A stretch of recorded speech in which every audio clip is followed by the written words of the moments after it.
Ese es su tiempo, que venimos a escucharlo. Bienvenidos. Gracias. Bueno, buenos días, queridos compañeros, compañeras. La verdad que es una mañana maravillosa, esta mañana sanducera, por varias razones. La primera, agradecer a los compañeros y compañeras este homenaje a Fidel, justo al pie del monumento a Martí.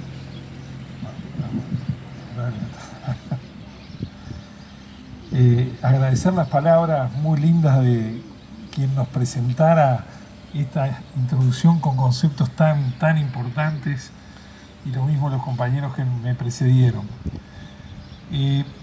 Yo quiero hacer una reflexión primera desde el sitio en el que estamos. Estamos junto al río, estamos frente a la Argentina, estamos junto a Martí, y homenajeando a Fidel. Vaya si no debemos pensar en primer lugar Martí, Artigas y el sueño de integración de nuestras provincias.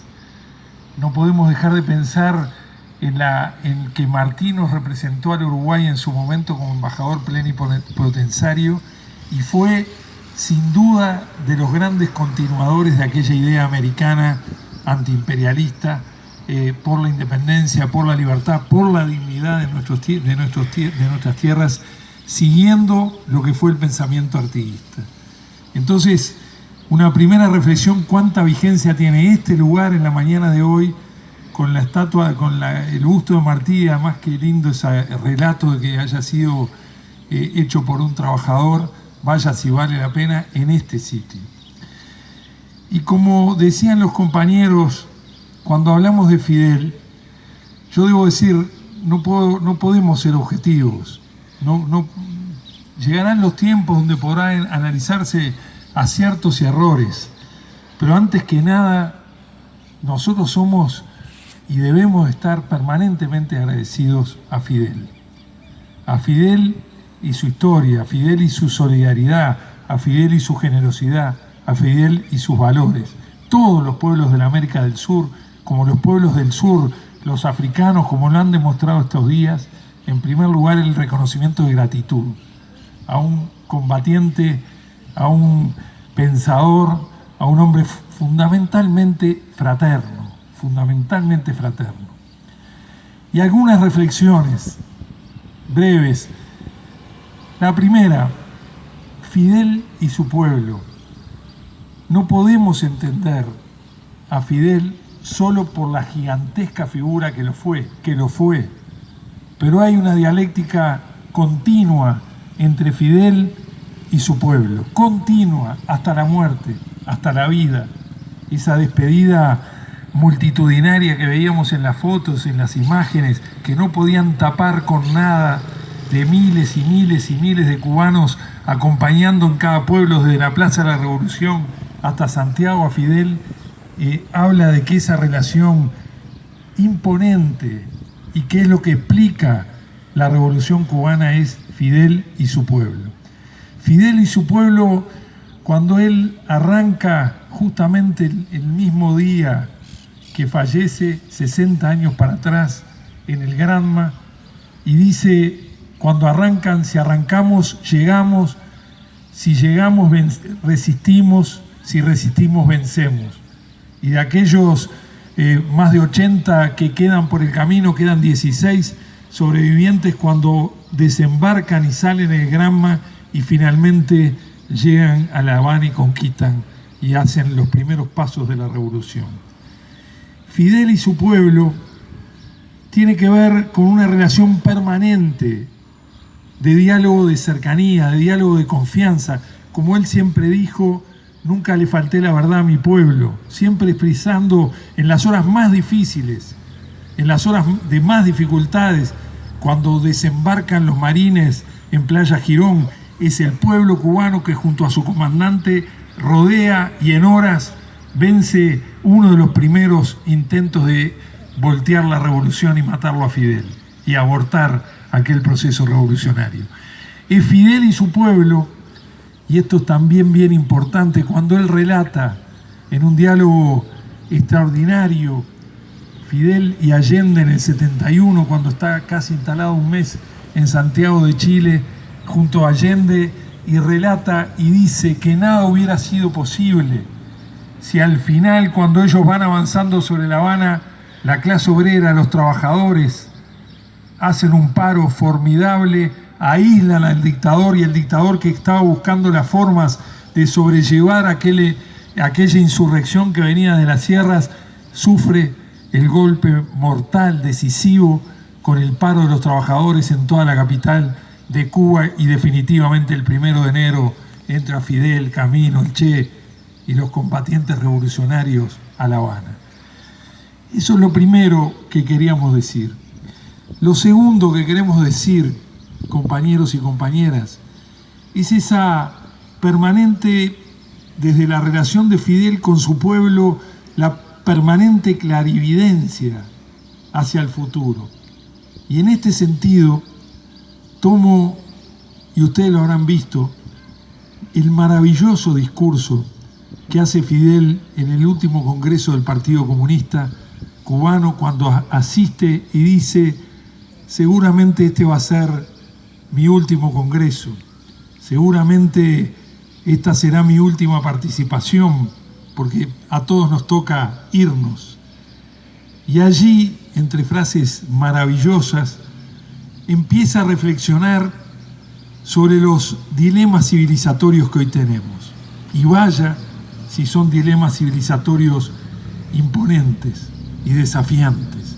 Él habla del agua y de los alimentos y de la demanda creciente de alimentos frente al crecimiento de la población universal, y este modo de producción capitalista absolutamente depredador de la naturaleza, que agota nuestros propios recursos y agota el planeta en definitiva.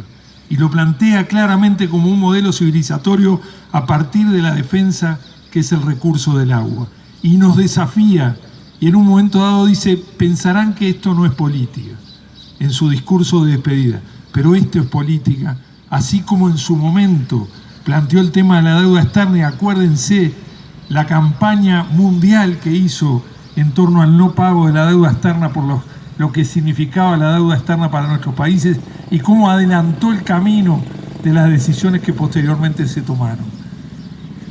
Y así como esto, su clarividencia en la ciencia, en la genética, en el desarrollo del conocimiento, de la innovación, deja Fidel en Cuba una extraordinaria pléyade de técnicos, de técnicos en todos los planos, de la producción de alimentos a la medicina, a la genética, a la biología, al desafío molecular, a partir de su permanente apuesta con su pueblo a la innovación y al conocimiento.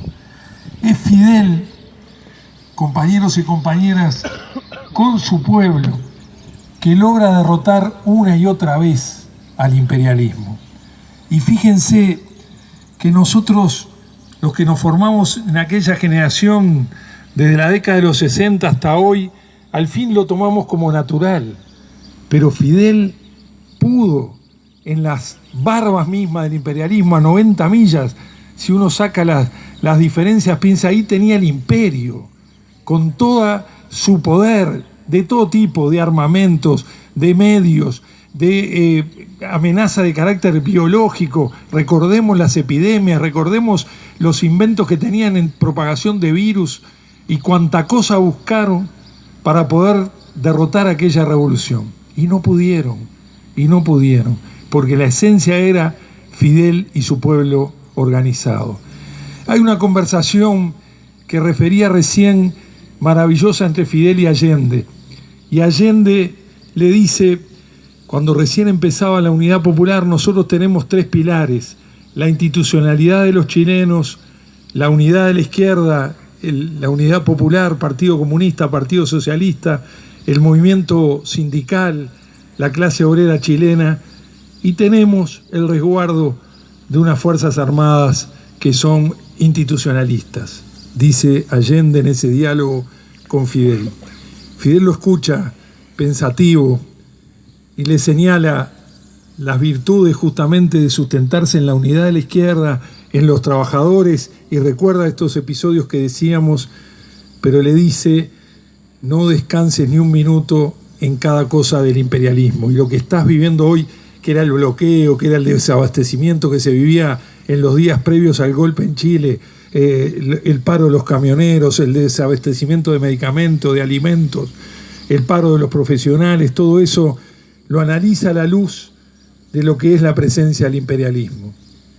Y compañeros y compañeras, hoy, en estos tiempos, más que nunca, cuando vemos lo que pasa en Brasil, cuando vemos que a Dilma la destituye nada más ni nada menos que el presidente de diputados y senadores, que hoy son uno ya destituido por corrupto y el otro logran frenar su destitución también por corrupto. Y todo ese equipo de gobierno de Temer que usurpa el poder, acusados de corrupción.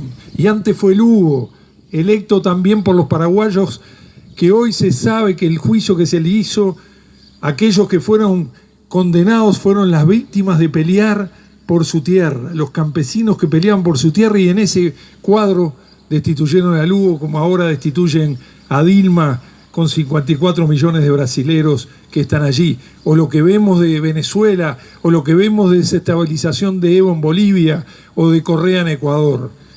Es el imperialismo que no cesa. Es los grandes intereses de las grandes multinacionales que no tienen patria, que no tienen espacio físico, que no tienen poderes visibles, pero que son en definitiva los que comandan este modelo de producción capitalista que agota el planeta. Yo termino, compañeros, en esa misma conversación. Fidel le dice a Allende, este continente, esta América del Sur, porque le preguntan por las vías hacia el socialismo, la vía chilena hacia el socialismo, que fue encaminada por vía electoral, democrática, y le preguntan por cómo los cubanos llegaron al gobierno tras la guerra insurreccional y fundamentalmente con el apoyo del pueblo.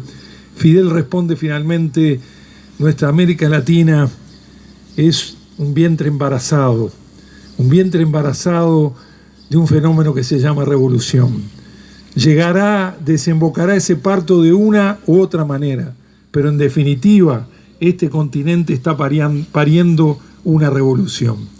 Y compañeros y compañeras, no tengamos miedo a usar esa palabra. Con los modelos del neoliberalismo, del fin de la historia, del fin de las ideologías, poco menos que no podemos hablar de nuestro camino al socialismo, de nuestro camino de revolución por una sociedad de igualdad.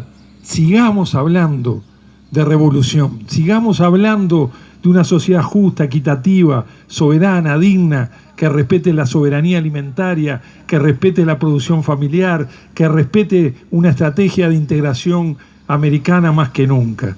Ese, sin duda, es uno de los grandes legados de Fidel.